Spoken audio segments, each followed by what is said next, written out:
When the Miami Dolphins selected Austin Jackson and Noah Igbinoghene in the first round of the 2020 NFL Draft, critics almost universally panned the moves. Jackson was the number 35 prospect on PFN's 2020 Big Board.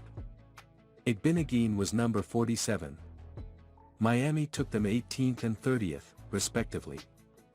Those decisions turned out to be mistakes, which the Dolphins tacitly admitted Tuesday.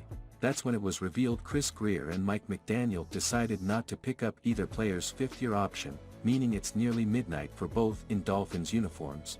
Miami Dolphins declined fifth-year option for Austin Jackson. Noah Igbinoghene.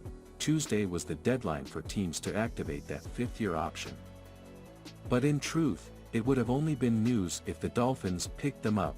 Doing so would have been financial malpractice. Jackson would have been fully guaranteed $14.2 million in 2024. Igbinoghene would have received $11.5 million. Both would fetch a fraction of that if they reached the open market.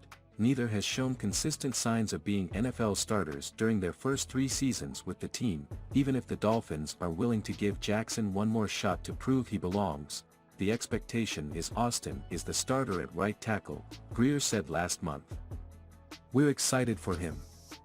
I know he was frustrated with some of the injuries last year, but he's been working hard. He's been doing a lot of stuff here in the offseason, having Terron Armstead around here, another year being around him for a year, and the offseason will be tremendous value for him.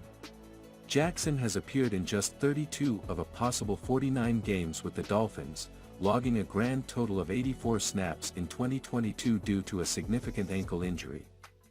But had he played great in years 1 and 2, Miami probably would have picked up his option. Instead, he was a man without a position, struggling at left tackle, left guard, and right tackle. The Dolphins needed a tackle out of the 2020 draft, but scouts at the time believed there was a significant gap between the top 4, Andrew Thomas, Jedrick Wills Jr., Mekhi Becton, and Tristan Wirfs, and the rest.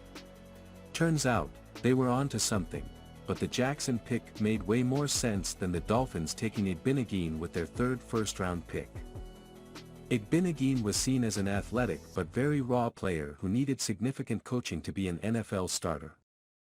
It's clear that whatever coaching he got didn't take. Igbinoghene was a part-time defender in 2023, even with Byron Jones, Nick Needham, and Trill Williams unavailable for much or all of the season.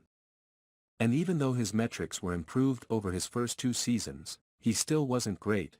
Now, he'll have to perform just to make the Dolphins' 2023 roster.